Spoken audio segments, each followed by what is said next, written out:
What's up, friends? How's it going? I'm Enviroboy. I'm playing SSX Tricky right where we left off last time. We're doing the Marisol race runs now. Oh, we gotta give Marisol some abilities here. But we're gonna go ahead and do our races, and then we may end up doing a few different a couple different what am I trying to say? Show off modes. That's what I'm trying to say. I didn't even save from last time. That's how quick I do this for you guys. Like, that's how quick I'm moving through this. So, like, y'all should recognize and appreciate the effort that I'm putting in here for you. Okay, I don't mean to be indignant. Okay, but I feel like I deserve a little bit of praise here. Okay, like, I feel like I work pretty hard. Sorry, I'm not, like, actually indignant or mad about it. People like that drive me insane. It's like, do something. Wow, okay, that's a good start. Do something because you're willing to do it without the praise, or don't do it. Like, I don't know, like, it seems pretty self-serving to only do something if you're gonna demand praise for it. It's just like, not that you don't deserve praise depending on what you're doing, but never do something because you expect it. Do something because it's the right thing to do or you want to do it, right? Like, don't do something strictly to get the praise. That's how you end up with, like, all these, like, wow, okay then, Marisol, I guess we're really not gonna get ourselves any momentum with our jumps, huh? Yeah, just like, don't, like, I feel like expecting praise is how we end up with, like, so many big giant adult children that end up in, like, you know, positions they don't deserve, right? Because they try so hard to do everything for praise, and then when they don't get praise, they just make everyone's life a nightmare. So yeah, don't be that guy. Wee yoop.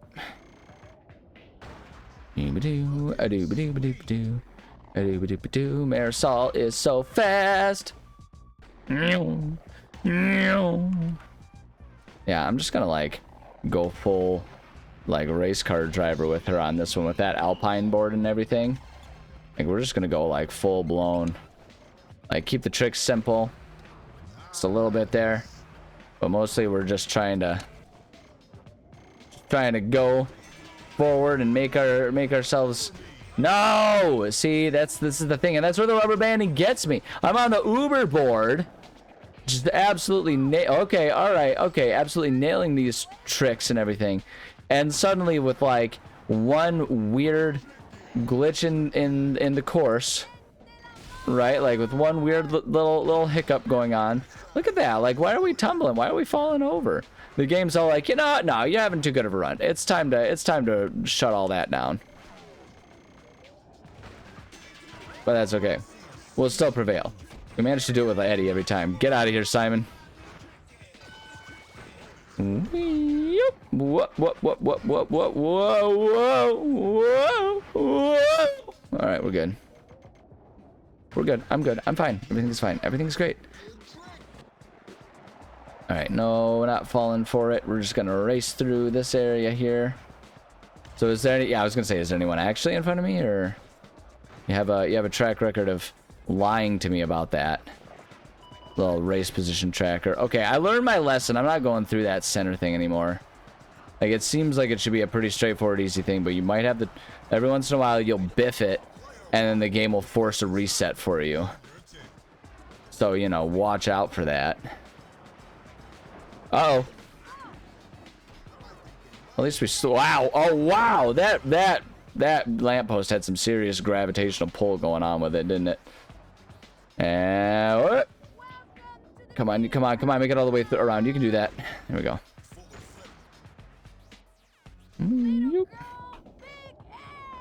There we go. Yeah, I wanted that last minute. Okay, hold on. We can make this. We can make it into the tunnel. Make it into the tunnel. Yeah, there we go. I want that. There we go. Please get it. No, get us over the mound. Why? Why? It's insane, man. Makes no sense. Oh, are we tricky again? Are we tricky? Are we? Is that what's happening? Run DMC. Are we tricky? Thank you, Run DMC. Thank you. I appreciate you. I really do. All right, here we go. And we're going to take this shortcut because this one definitely seems to be worthwhile. The trick with this one is it definitely seems like you need to, like, really commit to the, like, slowing down. Yeah, to make that turn. But it's like if you do, you've got that pretty clear shot. Okay, unless the game just arbitrarily decides that you're going to fall anyway. For no reason. No reason that I can discern anyway. But it doesn't matter because there we go. I stand right by the finish line so other people might have to run into me. Oh, are we going to be all mad? Are we going to be all... Hey, you were pretty nasty out there. Wow, she just kind of straight up called it. It's just a game. Yeah. Why you have to be mad? It's only a game. Why you have to be mad? One of the best videos that's ever existed out there. This is only a game. Why you have to be mad? What is it? It was a hockey player. He's like, at the end of the game, he's like, I think he's like, he has to have been Swedish or something like that. But they're interviewing him about like a dust stuff that was happening. He's like, it's only a game. Why you have to be mad? So good. Yep. See, look at that. I give up, man. Everything's just gonna be pure chaos. If we just get to the tunnel at the end, that seems to me like that's enough to carry us through whatever other weird shenanigans are going on previously in the race. So we'll just do our best to just kind of calmly race through everything here. Whee! There we go. And just focus on wow, okay, all right, yep. Just accept that a lot of shenanigans are gonna go on. And that's okay. That's all right. We can do shenanigans. I can do antics and shenanigans, okay? Like okay, I wasn't ready for that antic or shenanigan. The game's like, I'll show you antics and shenanigans. It's like, golly. Almost got the knockdown out of it, but not quite. It still makes me think of the Hot Wheels tracks. Man, I hope that there's still stuff like that kids play with and that I'm completely wrong. My obsession last episode about like, no, play with toys. Have fun, be children. All you rich kids out there, enjoy the toys I can never afford because I didn't grow up as a rich kid. I grew up actually, like, because I grew up in a time when middle class existed, so I grew up pretty solidly middle class. Like, I had some things that other kids didn't have, but there were a lot of other kids that had things I didn't have, so I was pretty solidly middle class. I was one of the last generations that grew up as a kid and with, like, it was like, my childhood was, like, the last American dream childhood out there. And I'm not saying that as in, like, kids these days, I'm saying that as in, like, our economy is so trash now that, like, there's no hope. There's no hope. Like, the average first-time home buyer now is, like, mid to upper 30s when it used to be mid-20s. So it's like, yeah, it's just... It's gone. It's gone. It was fun while it lasted.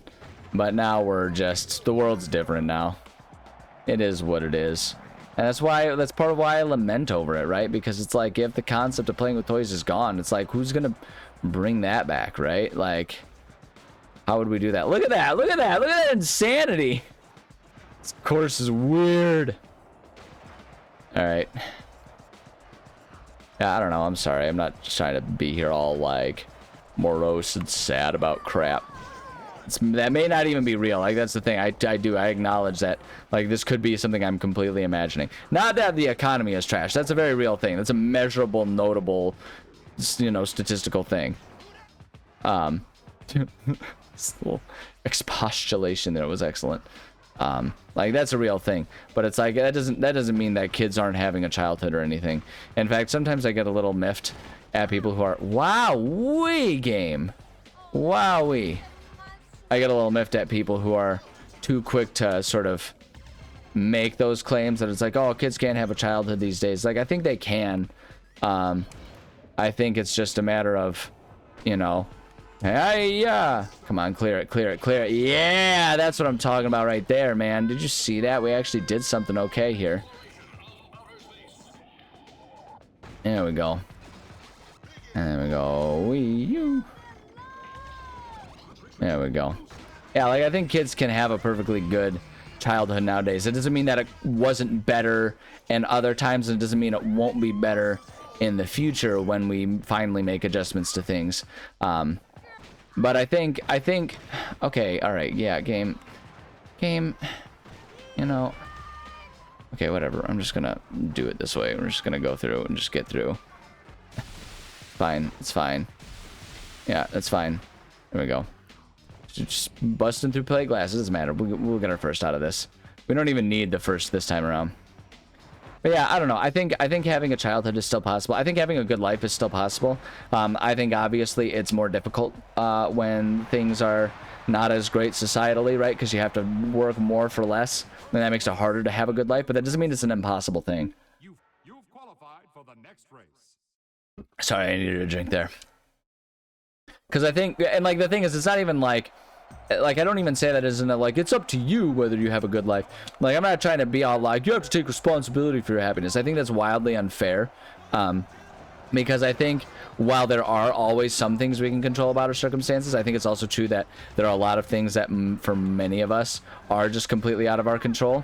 And I think the insinuation that someone being unhappy is only because they're not choosing to be happy, I think is unfair. I mean, for goodness sakes, last night I accidentally knocked a glass off of the table and it broke, and I was unhappy. Like, what am I supposed to do? Like, be happy that I broke a glass? You know, it's like, oh, it can't be half empty if it can't be full at all, right? Like, well, sometimes circumstances happen. You know, like that one's maybe a bad example because it's 100% in my control how careful I am with glasses, but things break, you know, things like that happen. I mean, a better example, I got to take my guitar in for repairs because my guitar strap broke. It came loose while I was holding it, and it fell onto hardwood floor and it cracked. So, like, you know, that one was out of my control. The strap just was gonna do what it was gonna do. You know, I didn't realize. Like, there was no indication that it was likely to fall and fail like that. Okay, this jumps. Why do you always insist on landing backwards, Marisol? You know, it's like, it's one of those things. There was really only so much that I was going to be able to do in that scenario. You know, it happened. And of course, I was unhappy that it happened. Right? You know, or another example, I was very unhappy for a little while because my partner was in a car accident. Obviously, that one's completely out of my control. I was not there.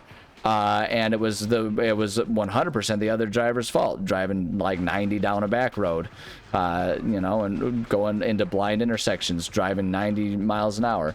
Like, that's out of our control. We can't control what other people do, and sometimes you're going to be unhappy for that. What I'm driving at isn't you have to try to be happy. What I'm driving at is the concept that I think in a lot of ways humans can't help but try to be happy. We all learn how to live within our circumstances, if that makes sense. Like a kid growing up in, you know, in a you know, technology-less part of the world isn't incapable of being happy because they don't have the same money and wealth that the rich people in America do, right? It's like you learn how to live within the means that society gives you, and so because of that, you know, it's why I say, even as rough as things get wherever you're living, it's possible to live a happy life, right? It's harder when you know what could be, and other people or factors in, you know, your society are going out of their way to prevent you from having that. Obviously, that makes it much more difficult. You know, and so that's kind of what I'm getting at, but I don't really know why I'm saying this. I guess what I'm saying is I don't mean to offend anyone because my when I'm talking about like, oh, why don't kids do what they do these days, it's not a matter of like, oh, I don't think it's like I think people are doing it wrong or anything like that. I just, like, for me, it's just a like, hey, it's a fun thing, and if you don't do that, it's a shame, but that doesn't mean that like you're not having a good life. Because I know for me, like, there's a lot of topics where people will sort of like attribute, like, you know, a bad life to me for this, that, or the other reason, right? Like, because of how I'm growing up, like, or how I live, right? Like, as a millennial, like, there's a lot of pity automatically cast on me because, Like, you know, will I ever get to buy a home? I don't know. Like, my partner and I were hopeful, and we would like to someday be able to just purchase our own home. Stop, game. Why? Why do you do that? What even is that? What even is that? All right, we're just going through here because we're just doing... No! Game! Oh, my golly. Oh, my golly. I'm the championship one. Holy crap. But yeah, like, there's this sort of like, oh man, millennials have it so horrible. And it's like, I appreciate the acknowledgement, but the flip side of it doesn't mean I'm unhappy. Doesn't mean I'm incapable of being happy, right? And sometimes I kind of get a little indignant about the concept that it's like, oh, I can't be happy because of the circumstances. I think that's an unfair assessment that a lot of times people will put on each other. So I don't know what the moral of the story is here. The moral of the story is do what you can to have a happy life and enjoy it. Don't let other people dictate how happy you can or can't be. Like, make efforts that you can within what you have. That doesn't mean that everything is completely fair. Let's see, we already did show off with her, so we want to go to character setup. Yeah, let's do character setup. I think we got enough time too. We can do a race with someone. I think we can do the race with the next person. Or the next character. I mean, I guess the character's a person. No, I don't. That's why I'm leaving. You voluptuous woman, you. Alright, see ya. Let's do this. I want to see ya in a Kia. I think of that every time I see Sia. So, I don't know. That was a weird rant that I went on. I don't really even know what my own final word on that is. It's just like, I guess what it is it's like even me, even when I'm sitting here saying like, oh, people should do this, that, or the other thing more. Like, don't let me dictate what makes your life happy. Take suggestions, right? If I'm saying like it can actually be really fun to use your imagination with action figures and stuff like that. Like, you know, give it a try and see. But if it doesn't click with you, it doesn't click with you, and you're not wrong, and nor is it like, you know, a bad thing. But it's also not an inherently bad thing, you know, for me to suggest trying something new. Like, because I think that's another problem that sometimes happens. I think people are a little too quick to write each other off when it's like a nostalgia-based thing and be like, hey, old man, that's not the way the world is these days. It's like, I mean... like, that's fine. It doesn't have to be, but, like, are we okay with that? Because that's the other thing about it. Like, you know, so thinking about the concept of the fact that I may never own a home.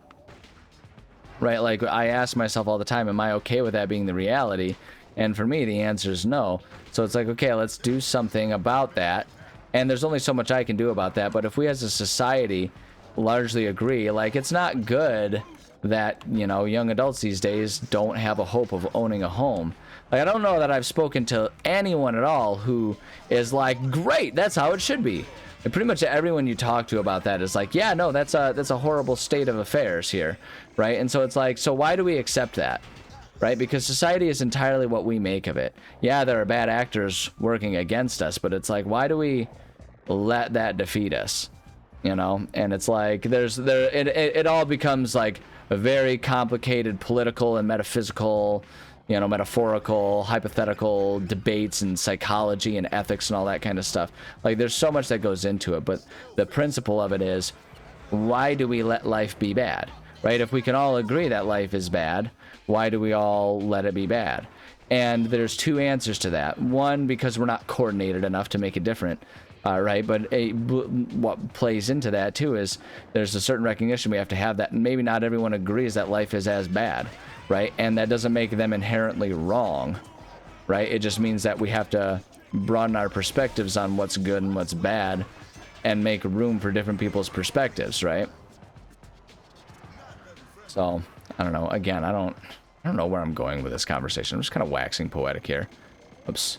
I did not realize I was still in Tricky. I thought we had lost that. Well, we lost it now, so we're good to go. So... I don't know, sometimes it's fun to like kind of get into the weeds of these philosophical type of conversations. I think it's valuable. I do think it's kind of an underappreciated thing to have these types of just sort of like contemplative, hypothetical thoughts and discussions, and I mean, in this case, monologues. But I think there's value to them because, like, how can we make a utopia if we don't even spend time imagining one? Right? And like, I agree there's a certain impossibility to it because of just the sheer numbers game of how many people exist in this world. I don't know where I'm going right now. Okay, there we go. Like, it's an impossibility to make a utopia because everyone's thoughts on what is a utopia are going to be different. But I don't see that as being a roadblock to making sure there's room in this world for everyone to live something akin to what would be their utopia, right? Like, we're in an age of technology where it's like, yeah, there are still plenty of challenges to overcome, like finding, you know, the best, most what's the word I'm looking for? Efficient ways of, you know, providing energy for people, right? Like, you know, we're so reliant on fossil fuels that it's like, okay, figuring out how we're gonna stop using those and relying on those so much is it's a challenge, right?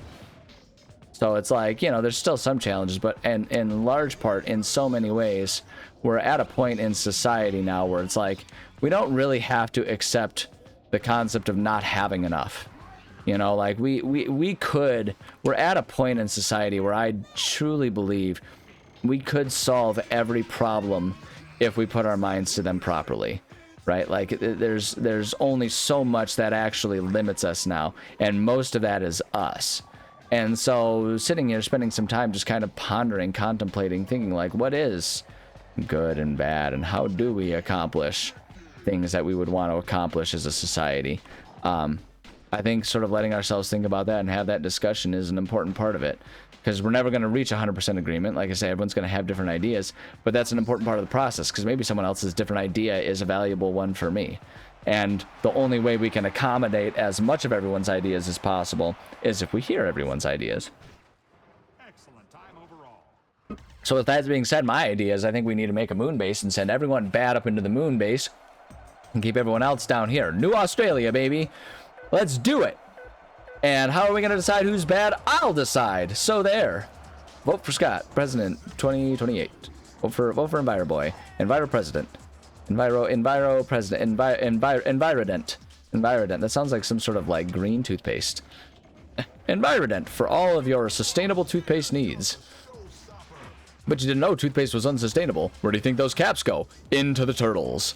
Enviropaste. It's just a pile of paste you scoop out of a vat at the store. In fact, most people just kind of use it as a public toothbrushing form. It's disgusting. Actually, I take it back. I don't like that idea. So we're not going with Envirodent.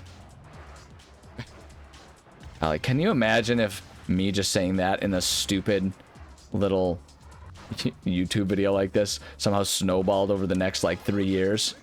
And like I ended up being some weird new president, and I'm just like sitting there like basically just treating it like I'm President Camacho. Whoops, that was a bad choice.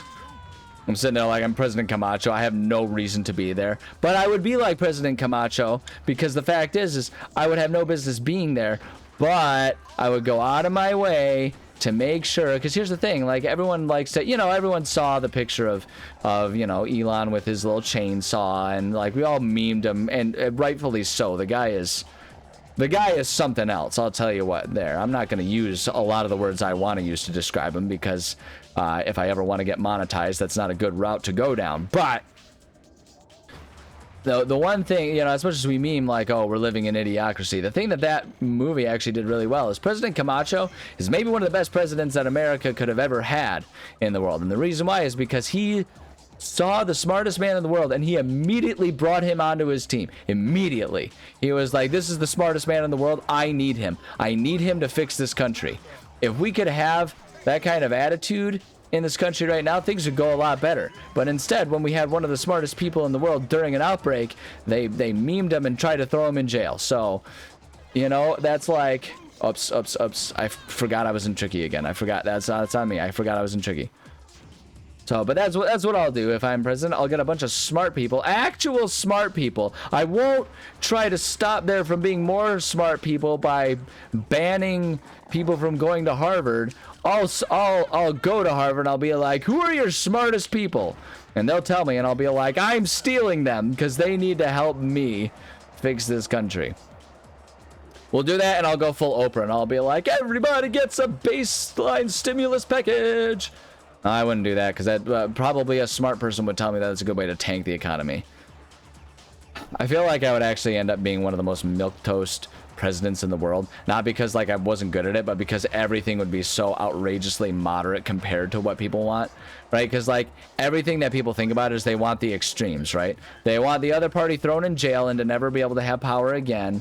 They want all of the bad people to die. They want all of the good people to be rich, right? And everyone's got different ideas on who those bad and good people are.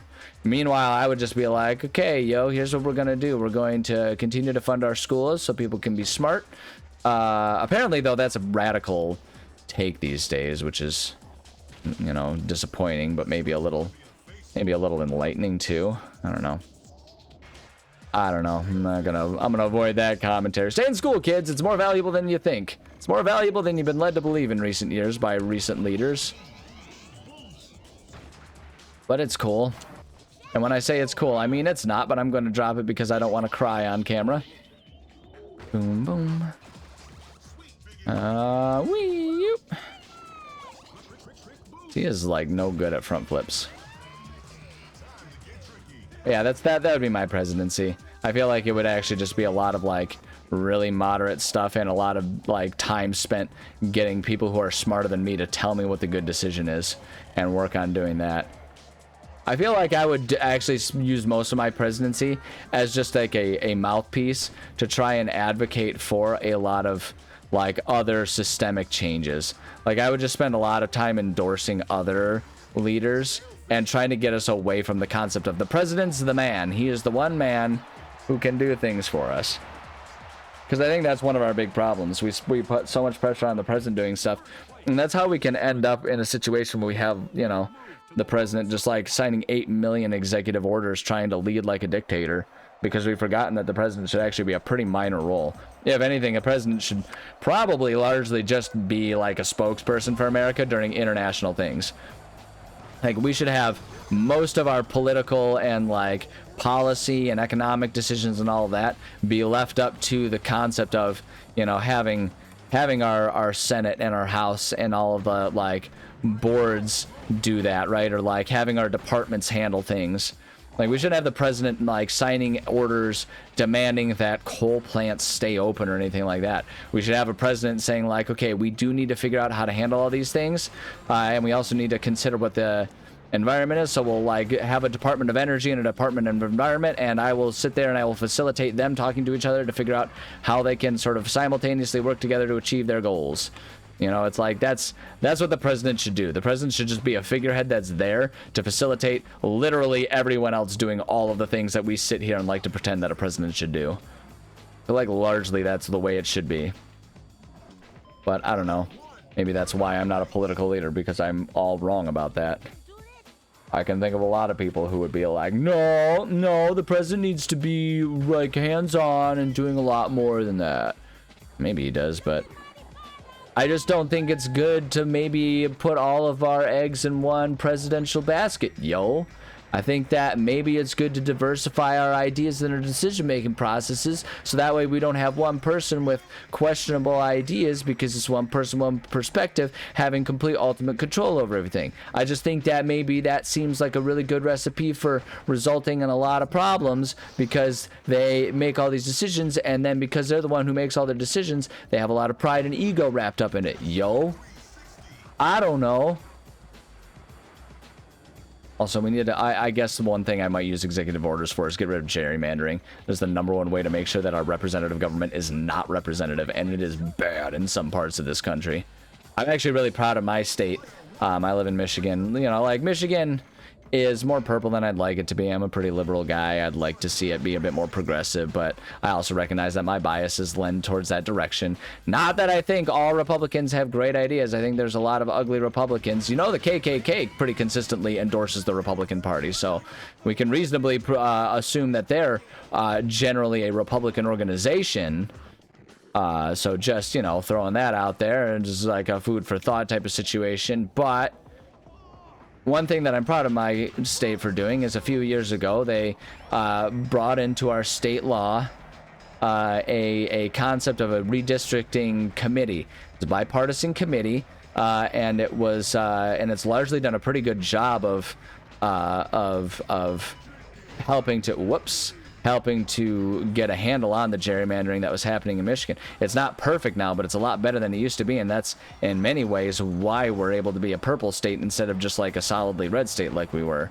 And of course, you know, people who are playing team sports about it will be like, well, it's you know, maybe like it's bad that they rezoned it and now the Republicans don't get a voice. And it's like, that's not the point of it.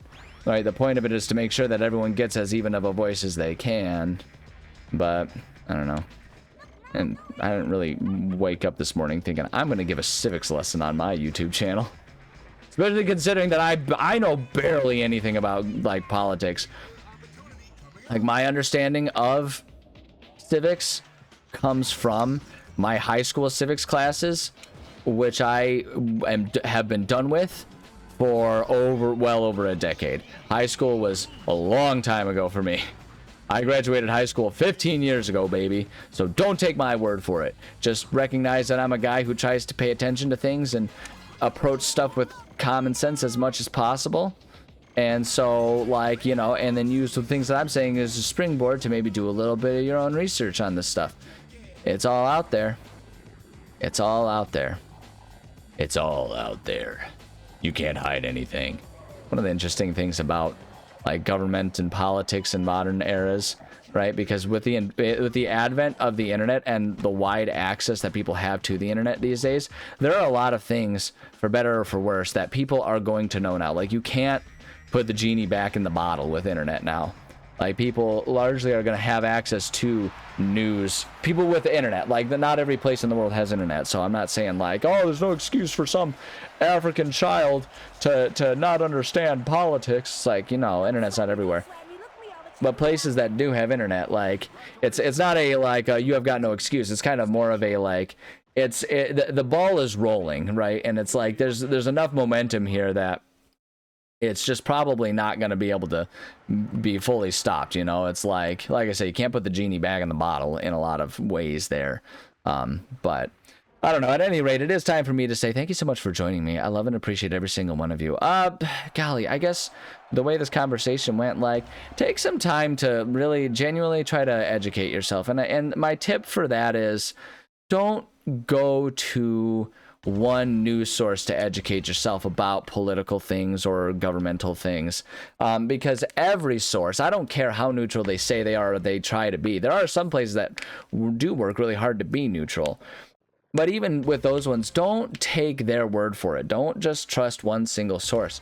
Crowdsource. And here's one of the good uses of AI that you can do.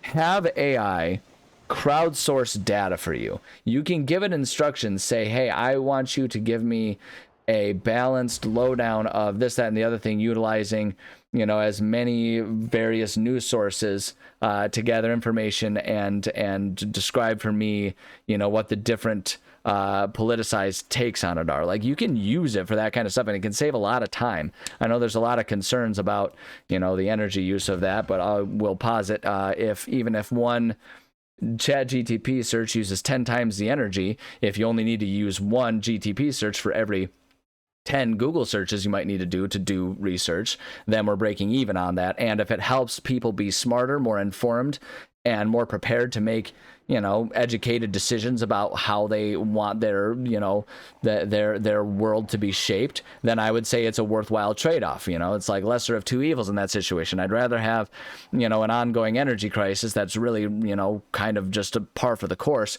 with a more educated and more informed, you know, society.